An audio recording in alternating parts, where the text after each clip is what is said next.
The following is a production of DallasCowboys.com and the Dallas Cowboys Football Club. How about them Cowboys? Yeah! Go Cowboys! This is Girls Talk, Boys Talk, presented by Jigsaw Dating, preferred dating partner of the Dallas Cowboys, and broadcasting live from Dallas Cowboys World Headquarters at the Star. Now, your hosts, Christy Scales, Aisha Morrison, Nicole Hutchison, and Jess Navarez.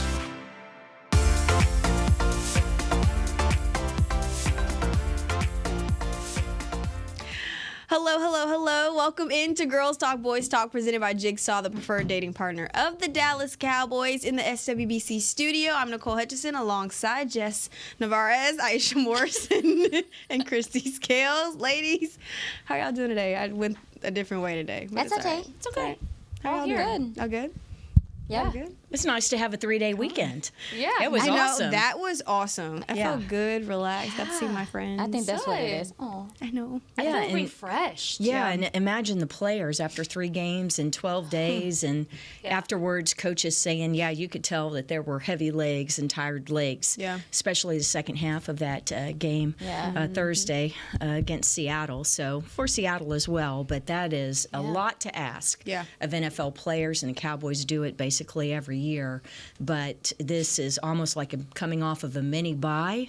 Also, a little more time. They're self-scouting every week that Mike McCarthy talked about today in his press conference, but being able to look a little harder, being able to use it during practices during the week and kind of focus on things during the week. That's what's different than when you're in that 3-game and 12-day stretch, or even just the routine of October and November games. So I think it serves the Cowboys well going into this really tough stretch of December games. Yeah, Stefan actually talked to me about it in the locker room last week, and he said that, man, I got to get massages every day. I got to get in the ice bath every day, because he was like, I'm not like I used to. I can't move like I used to, but, you know, it just takes a toll on the body playing that many games in a short amount of time. But before we break down, you know, last Thursday's win over the Seahawks, we got some news. I don't know if the people listening to us right now got a chance to hear that news, but Shaq Leonard is going to the Eagles. He signed a 1-year deal.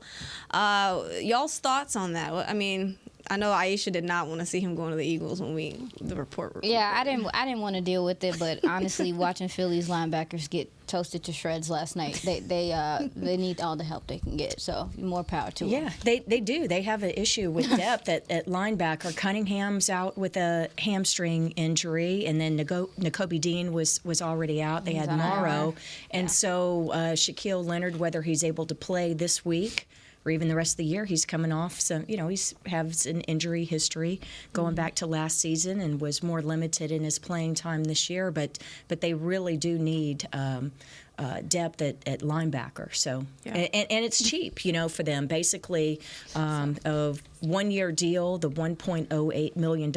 If you do that, prorate it down for the rest of the season, it's basically $300,000. So low risk investment by Howie Roseman and the Eagles, and possibly a high reward.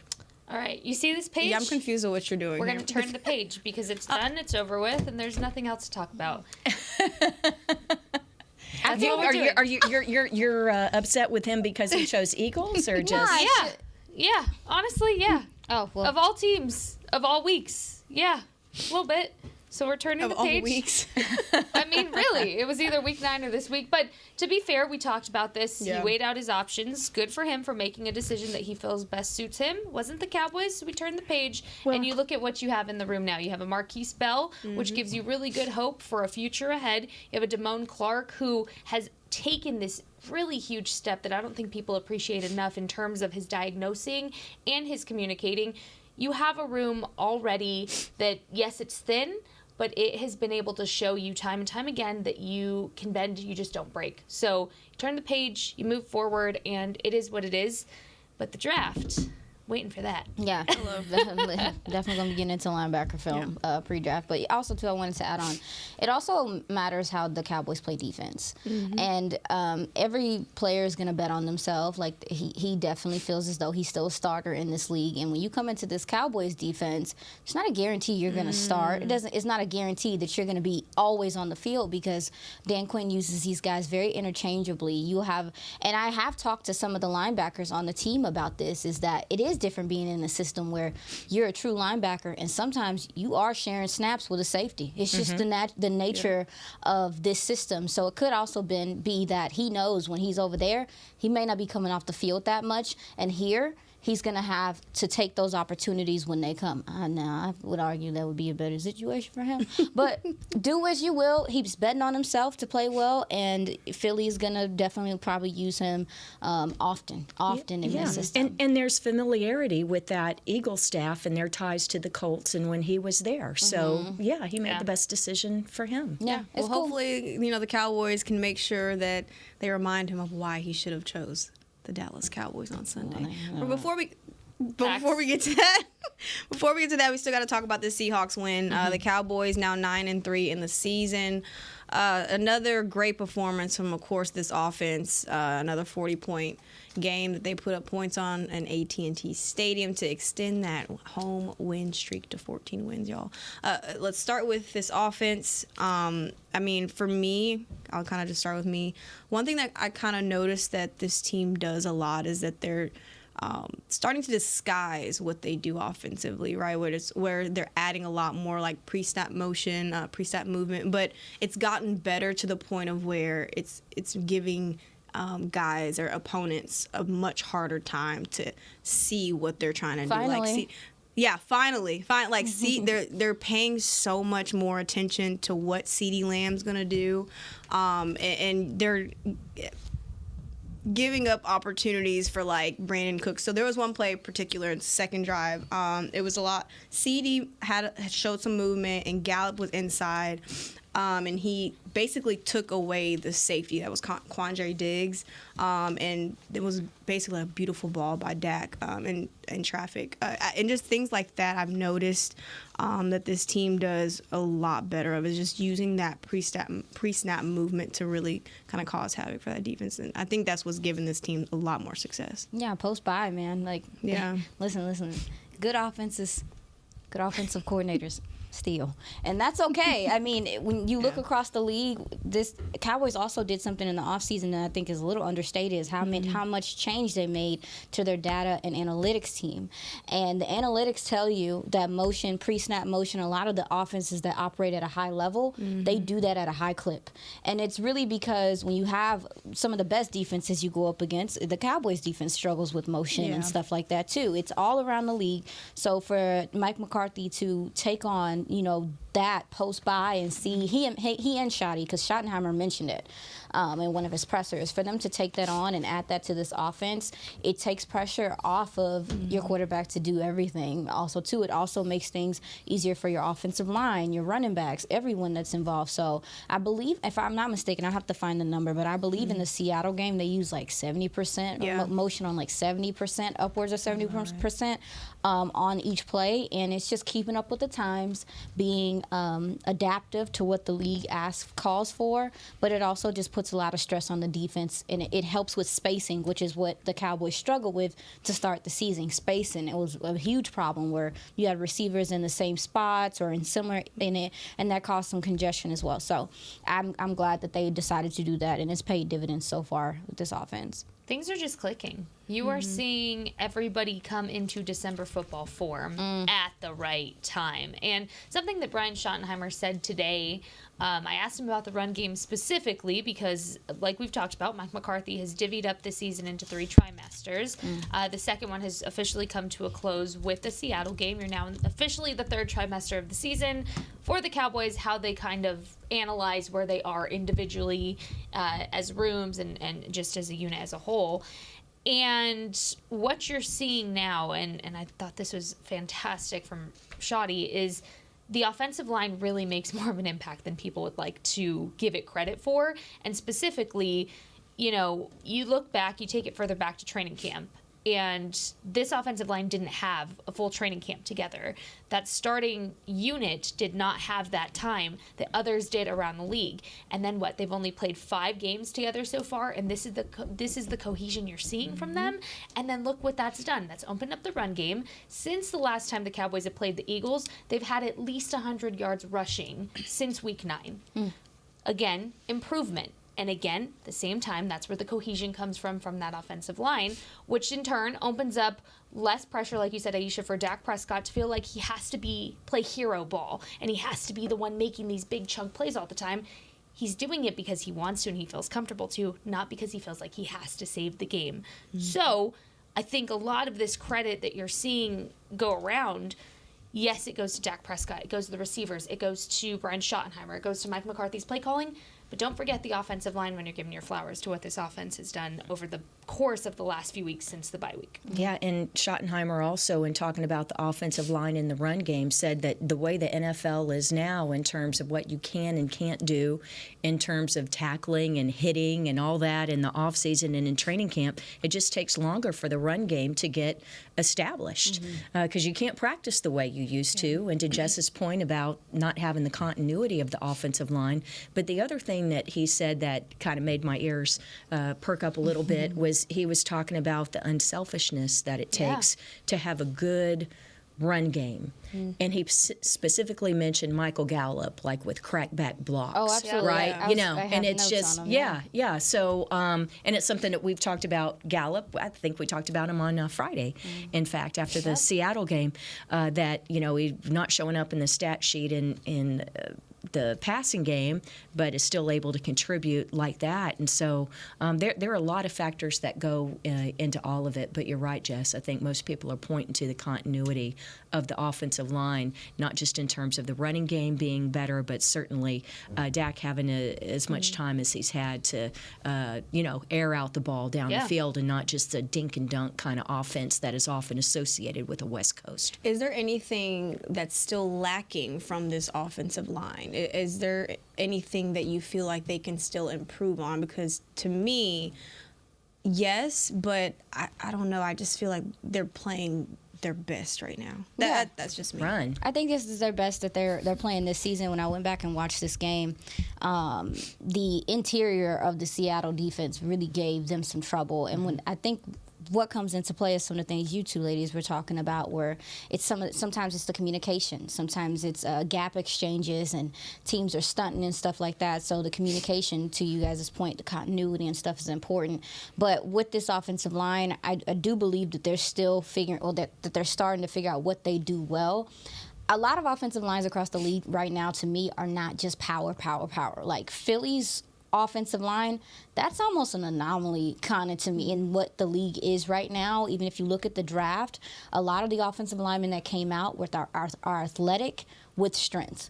So it's not this power running down your throat football. It's can you get out in space and get to the second level and engage and things like that. And so that's why the blocking from the wide receivers is important. But also, we saw it in the second half of this game, is that they made the adjustment because they were running up the middle. And those things did open up a little bit too, because I think Seattle's worn down. But they attacked the edges. And that's what a lot of the best run games in the game do, is that they get out in space. We've seen Seattle do it, not Seattle, San Fran do it all yesterday. Oh, yeah. And so I think also too is they're figuring out what their identity is as an offensive line. I don't think you do have some guys on there that can go power, but I don't think that's what this offensive line is right now. I think that they are get guys in space, allow these guys to kind of show off some of their athleticism, pulling and pinning, tosses, and some of the stuff that they're doing. So I will say, this interior does struggle in spots. Tyler Biotis, really dope dude, but sometimes he's laid off the snap. Sometimes he's getting beat at the point of attack and stuff like that. So it's like, okay, well, how do we counter that?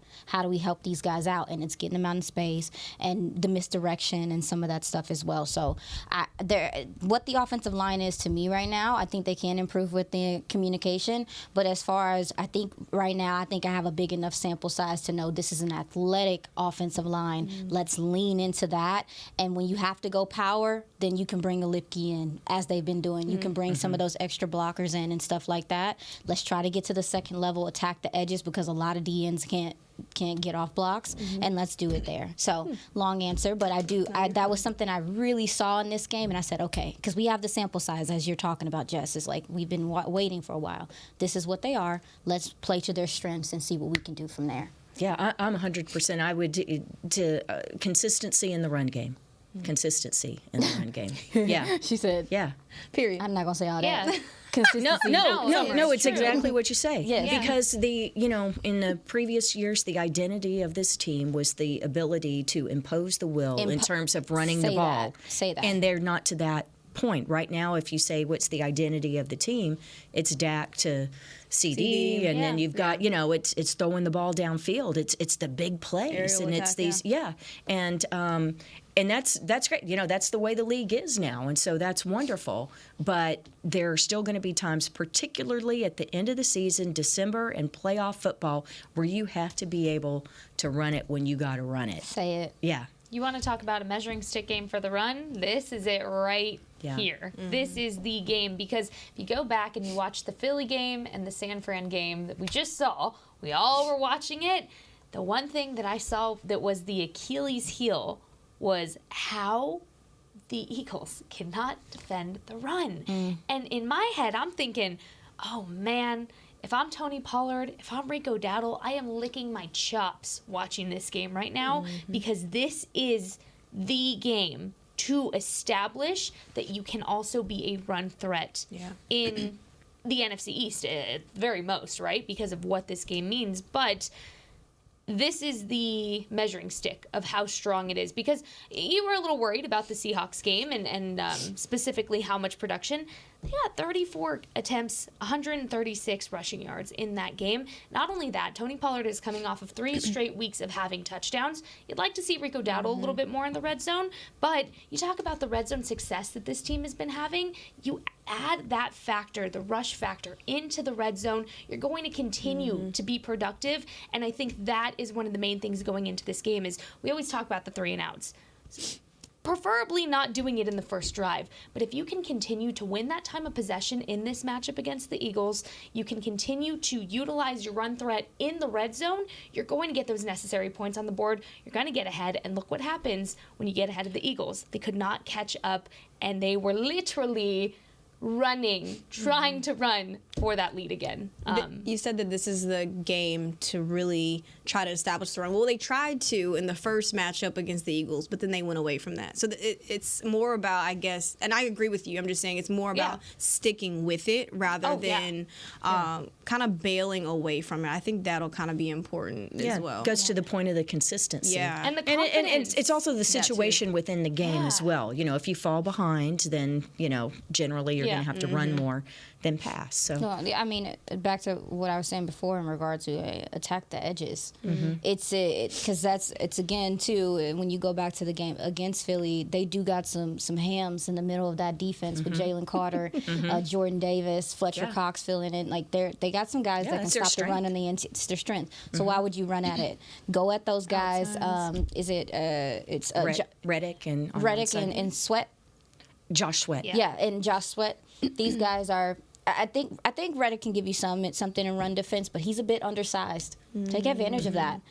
These guys are upfield, get to the quarterback type guys. So yes, you can attack the edges. They're linebackers. We synced it. Synced enough of it. They're not sideline to sideline guys. So when you talk about the run game, then you play the matchup game. Where's the favorable matchup? Okay, it's on the outside. So to your point, that was a fantastic point. That is the only thing too. When you asked about the offensive line, what is something that I think they can improve? The red zone run game. For sure. Because right now teams are daring you to pass the ball. Like they are, because they're dropping in coverage. It's already tighter down there. The wide receivers are getting open and figuring some things out. But at the same time, if they could add consistent run game down there where it's effective. It's in a lot of its execution too. True. It is. True. It's a lot of its execution. When you go back and watch it, it's not necessarily the play calling and everything. It's no, you have to execute this play, and this is some of the issues with it. And guys holding blocks. I mean, Terrence Steele had the hold down there in the red zone, and that was a big opportunity in this game for the Cowboys to go score. Dak ran in on the touchdown. It was a dope design. Play broke down or whatever, and Terrence has this hold that's unnecessary. The penalties down there on the offensive line have been killer, but also there needs to be better execution down there from this offensive line. Again, we talk about the power. Maybe you're not power. Okay, well then they're doing some screen. I think that's why they started doing some screen passes and stuff down there too. So, but that lack of power right there, it feels like it matters. Like when you're at the 2, you're at the 3, you should be able to punch that thing in. So I do need this offensive line to pick it up there and be able to figure out how to punch it in and get into the end zone when they're that close, because it should be that way.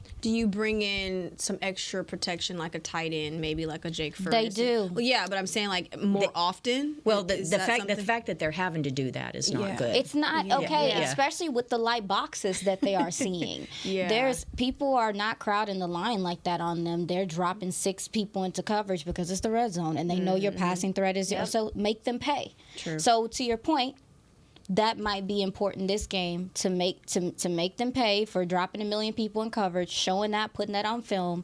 So then when you start getting into the playoffs, people are like, well, maybe we can't just drop 6 in coverage. Maybe we need to crowd the line a little bit to stress them a little bit. So that's probably my only gripe from them is like in between the 20s, they're stout. But once they get into that red zone, you be sitting there like, what's good? Get in there. Like, now, I love what you said about when you get into the playoffs, because McCarthy said something today about this tough schedule coming up in December. He says this is an opportunity for playoff-type games without playoff consequences, meaning you lose and you're done. Right. An opportunity for playoff-type games, and of course he's talking to the quality of the competition coming up with Philadelphia, Buffalo, Miami, and then, of course, Detroit, and then at the end of the year, the Commanders, who are on the outside looking in, but still, if you have to win a game on the road against a division opponent to get in. Well, and not only that, but let's look in terms a little bit ahead of, okay, so say the Cowboys beat Philadelphia this weekend. You're talking they take over the NFC East. However, it's really up to the Eagles what happens at this point. Yes. Because the Eagles should, and I hate saying this, they should win out. If the rest of their schedule. If Seattle play us like they played us. They have a pretty easy schedule compared to what the Cowboys have. Fair, absolutely. They should win out. They just went through their little difficult part of the schedule. Yeah, right. It's likely that they should win out. However, say in the multiverse that they don't. This win obviously will play dividends, and then you talk about the Commanders, which they're on the outside looking in. It's still a division game that you need to win at that point, depending on what the Eagles do. So, playing every game and winning out for the Cowboys is vital in case the Eagles decide to drop the other shoe at some point and they don't win out the rest of the season, because that could mean big things for the Cowboys. But I'm just saying, looking ahead, they need to win. They need to win. Nah, y'all gonna laugh at me, because I'm telling you, I seen that we played the Commanders on Thanksgiving, and I've been sitting up here like, when did we play them before? Like, do we play them again? Like, I've been at the end of the year, January. It's the last game. January. Because baby, let me tell you, I thought the last game was it. My brain, y'all. I'm sorry. The last home game is Detroit, and then in the first week of January, the final regular season game is up in Washington. I'm telling y'all, I was like, it's okay. But you know what? Sometimes teams be haters. Sometimes teams, no, we've seen it. They play spoiled. They're the spoilers. They're the spoiler, especially when they know they're not making it into the playoffs. But I'm telling you right now. Also, they want good tape. If Seattle plays Philly how they played the Cowboys, I'm not going to sit up here and act like, it's just a shoe. We gave them some confidence. We gave them the confidence that they needed to be like to Right. You know, remember? Yeah, we did. We gave them 35 points. I think what they took 35 points. No, yeah, they took 35 It gave them hope that they can play good teams and have a chance at winning. They're a good team. Yeah. They're a good team. They're such an underrated team. They're physical. Oh my goodness, Extremely. They're so physical. I guess I wasn't expecting that level of physicality. I watched some of their games and I was like, oh yeah, they're pretty physical. When I think of physical team, I think the 49ers, honestly. But that's where my mind goes. But the Seahawks, I was like, what is going on? That tree, that NFC West, that tree of teams, they all have they have similarities in how they run their offenses, but also too their defenses kind of have that similar feel. They definitely, all of them definitely got a little bit of each other in each other. Yeah. So yeah, it's all right. Well, we're gonna talk defense right after the break. You're watching Girls Talk, Boys Talk, presented by Jigsaw, the preferred dating partner of the Dallas Cowboys. We'll be right back. We know that juicy, cheesy, grilled to perfection burger sounds amazing, but it does sound like something is missing. Pepsi, baby! The yin to this burger's yang. Burgers and Pepsi go together like burgers and Pepsi. This perfect blending of flavors makes every bite of lettuce, every sesame seed on the bun, and every sip of that crisp, refreshing, ice-cold cola a journey to Foodtopia. Burgers, better with Pepsi. That's what I like.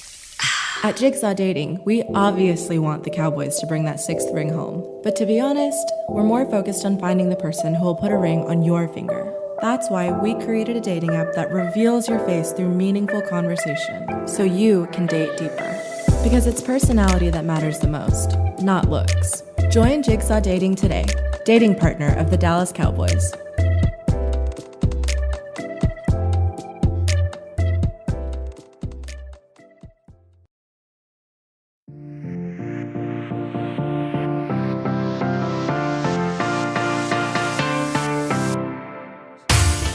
For youth, football, and dance camps presented by Invisalign. Don't miss your chance to learn from the Dallas Cowboys cheerleaders and former NFL players at AT&T Stadium on December 22nd and 23rd. Celebrate the holidays with the Cowboys. Register today at dallascowboys.com/camps. Sounds fun. Sounds cool. Some more camps? Yeah, it's awesome.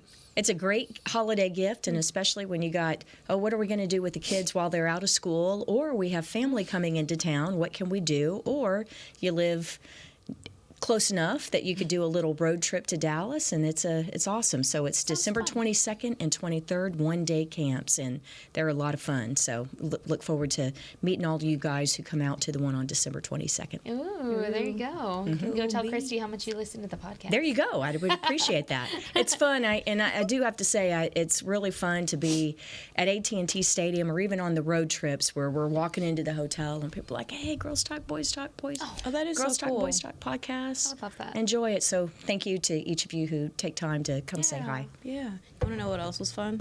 Oh, here we go. Oh, God. I see the smirk. Watching the Cowboys defense with 3 straight 4th down stops. Oh, yeah. That was really fun. You're right. Go. Stepping up when they needed to. Stepping up when they needed to. This Cowboys defense having a long night on Thursday night. But it doesn't matter because they still held it down. I want to start with this defensive line with Jonathan Hankins and Osa and D-Law. I mean, those guys, stopping the run was key and crucial for that win, in that win. How do you feel like our run defense has really, I guess, improved over the last couple of weeks? Just 72 yards rushing they gave up for the Seahawks. Go ahead. Yeah. This is fun. Oh, yeah.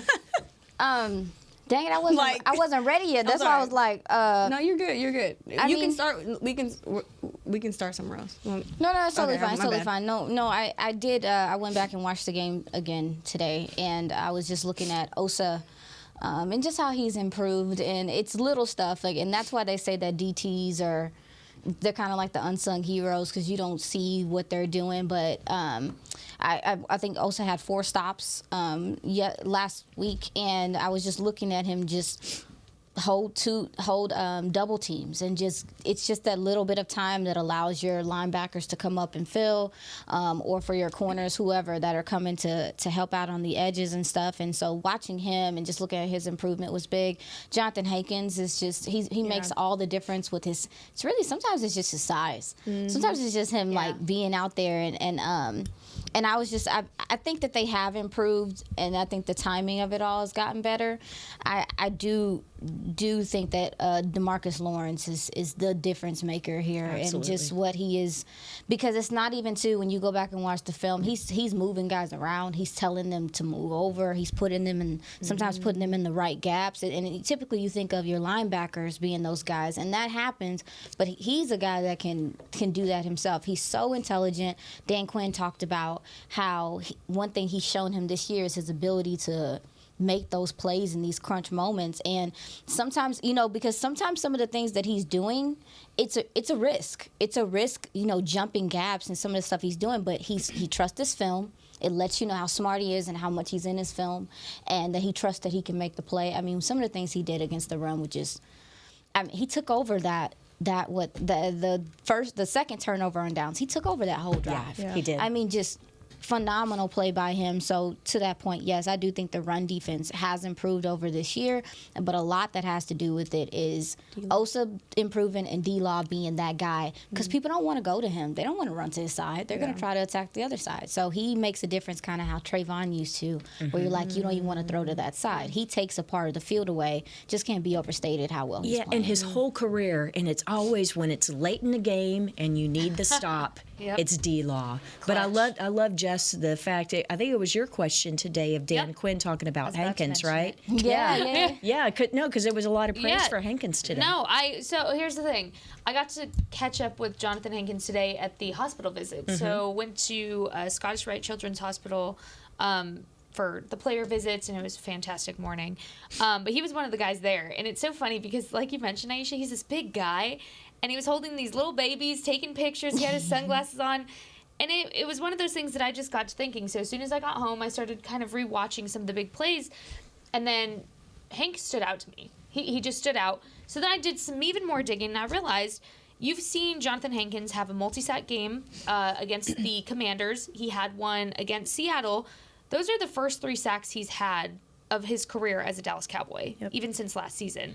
So I didn't realize that. So my main thing asking Dan Quinn about him today was, what is the difference maker for him? And Dan went on to say that he's had a full off season here because he came in the middle of the year last year. So he had a full off season. And so Dan also gave him praise for just being that hard worker and that leader in the room. And I think, again, this is something that we've known since last year, but to hear the praise Dan was giving him was so vital. And then I even asked him, how do you keep a veteran like that brushed up? And then that's when he went into kind of the trimester explanation that we've talked about in terms of how they assess things. But no, it was it's fantastic to see a guy like Jonathan Hankins have a surge in his game lately, because it's coming clutch, and you don't want a big guy like that coming at you if you're an opposing quarterback. Not at all. Right now. He said that to me in the locker room, I don't know, several weeks ago. He was just saying, like, he's just more comfortable. I think when you think about a veteran, and Jonathan Hankins has played a lot of football, you think, okay, he's going to come in. He was plug and play last year.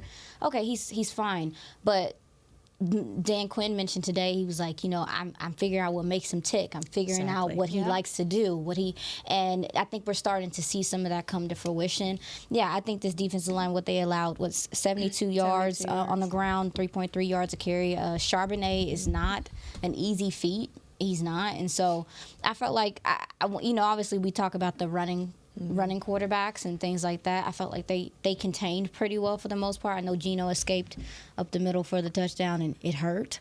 But for the most part, I think that they've done even better at containing mobile quarterbacks, and that's been one of their Achilles heels for quite some time now. So, yeah, we'll, like Jess said, we're gonna find out. Yeah. But the other thing, what you say about with Dan Quinn, it's the coaches learning the players as well. So I'm glad that you both mentioned that. Yeah. And something Schottenheimer talking about Kevontae Turpin, right? Yep, Kevontae Turpin having a full off season, but you when player personnel consults the coaches about should we acquire this player, whether it's a Shaquille Leonard who becomes available in free agency because he's been released, or are you going to make the trade for Hankins? Well, they can only look at film of that player in that particular system that the player is in. So Hankins with the Raiders, well, that's different than what Quinn tries to do with the Cowboys, or how he's going to work into the rotation and complement the skills of the other defensive linemen that he's on the line with as part of that particular rotation. So, it's a two-way street, I guess, is what we're trying to say. Not just the player learning it, but the coach learning the player. Shout out to Dan Quinn. Yeah. Shout out to all the coordinators and coaches. I mean, like you said, learning their personnel and what their players do well. But we got to switch to the secondary. Deron Bland, of course, having a rough night, but I want to say in the words of me, thugged it out and bounced back. Bounced back with his 8th interception of the season. Stephon Gilmore having a pretty solid day. How would y'all assess the secondary Thursday night against the Seahawks? Yeah, I think Gilmore was an unsung hero on Thursday night, being able to switch and take Metcalf, who had such a great game and got the best of Deron, particularly in the first half. So, a tough night for Deron, but I think that what we know of the young man and his hard work, his humility, his dedication, I think that you don't have to worry about him not being able to bounce back. Yeah. Anything but Bland, still, period. And I say that because Dan Quinn so the way Dan Quinn does his press conferences is he goes in there and he gives a little speech before he opens up for questions. And the biggest part of his speech and the biggest message today was about resilience, and the resilience that the defense showed, and saying that obviously there was a lot of things he was not happy with in this game, but that the unit was resilient. He was answering multiple questions about Deron Bland today, but at one point he answered a question again about Deron, and he said, everything I said about resilience at the beginning of this press conference, you could say about Deron Bland altogether. And similarly to what was said last week about this is, it's how he bounces back that defines him as a player. It's not necessarily he had a bad game, because you're going to. At the cornerback position, you're going to have those tough matchups. And DK Metcalf is a tough matchup for even the most veteran of players. Deron Bland's still young, second-year player.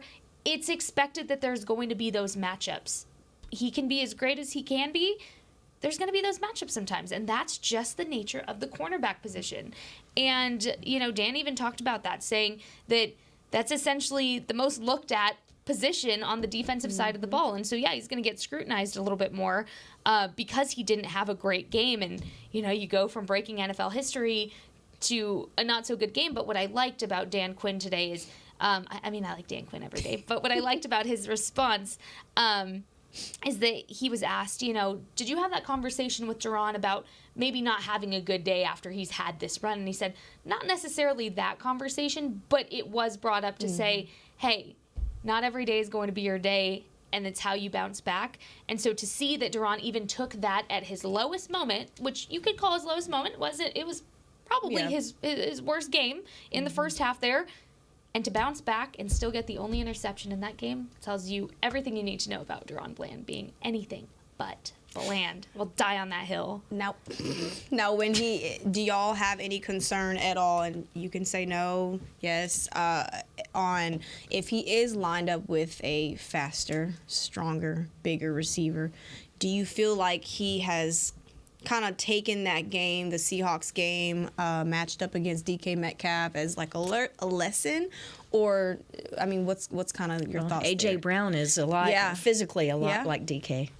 Yeah, but there's not that many people in this. There's not that many people who exist like a DK Metcalf and are because I don't think AJ Brown even has that nastiness to him as a DK Metcalf. He's just built a little different, and so when you look at Deron Bland, he's given up 4 touchdowns this year, 2 in that game.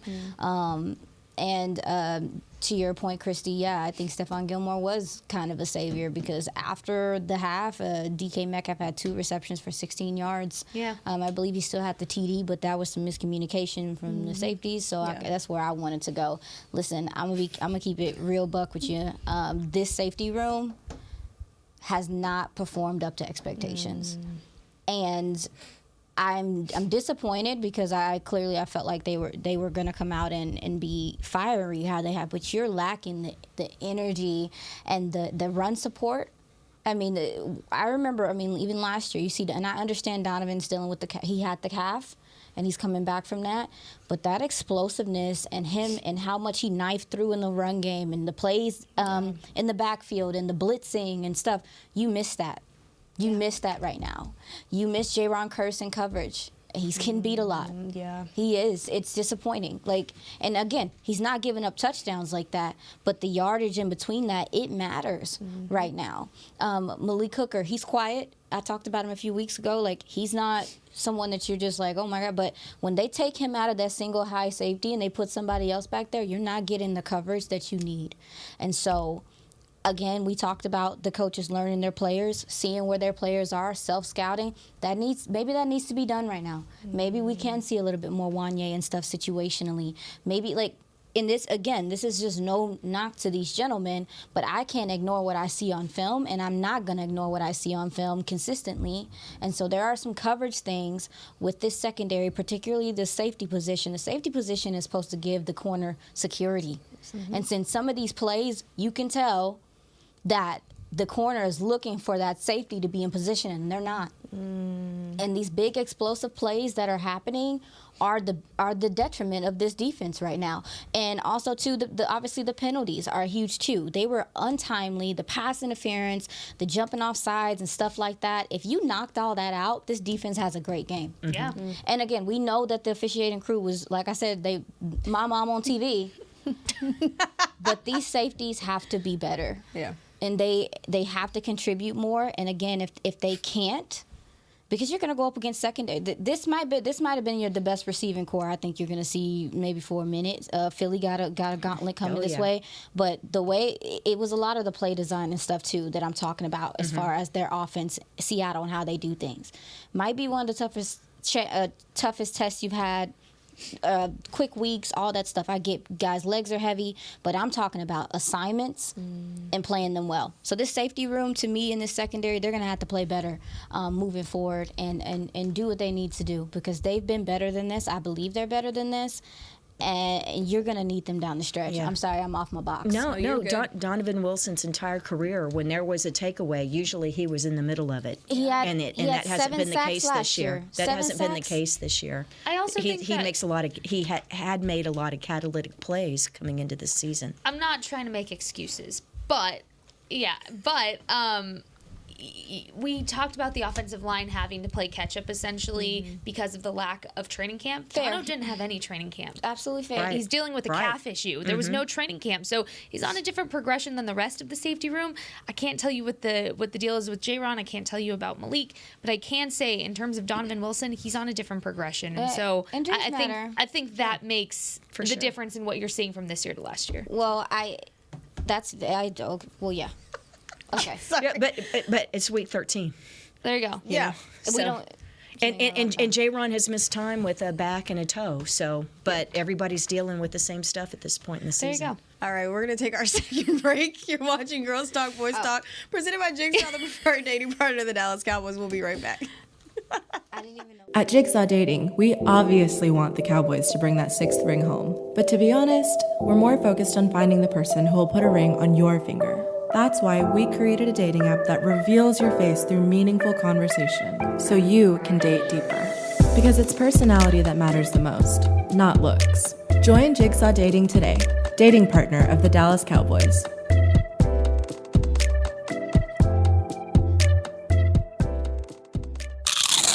You know that sound anywhere. It's the crisp crunch of that first nacho chip. With its perfect cheese to sour cream ratio sitting atop a layer of delicious beans, it's a sip away from perfection. That's what we're looking for. Add a delicious, refreshing Pepsi and we've achieved absolute nacho nirvana. Because while you can pile those nachos high with every spicy, cheesy, savory topping, there's no topping a cool Pepsi finish. Nachos, better with Pepsi. That's what I like.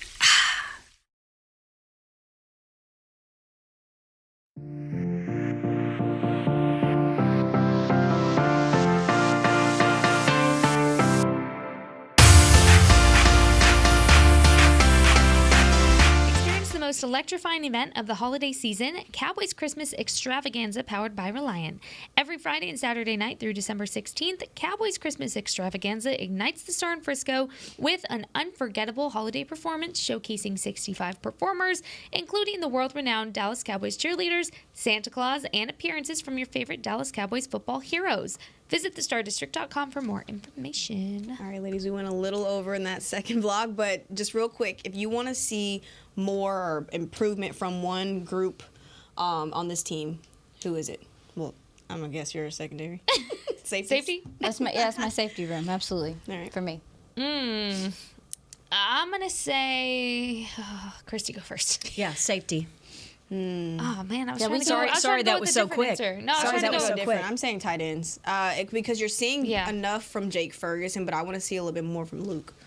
And will Peyton Hendershot be back on the 53-man this week? Hello. I'm gonna say running backs, and not necessarily them, but the play calling to include them a little bit more. There you go. All right. Yeah. Boom, boom, boom. And we got a pow. special guest coming on the show tomorrow, guys. Yay. Who wants to go ahead and spoil One, it? yay. Yeah. Thomas. He's decided to join the craziness Yes. for tomorrow's episode. Yeah, we can't wait to have him. Yes. So It's going to be a excited. good time. Tune in tomorrow, 4 p.m. Girls Talk, Boys Talk, presented by Jigsaw, the preferred dating partner of the Dallas Cowboys. We'll see y'all tomorrow. This has been a production of DallasCowboys.com and the Dallas Cowboys Football Club. How about this,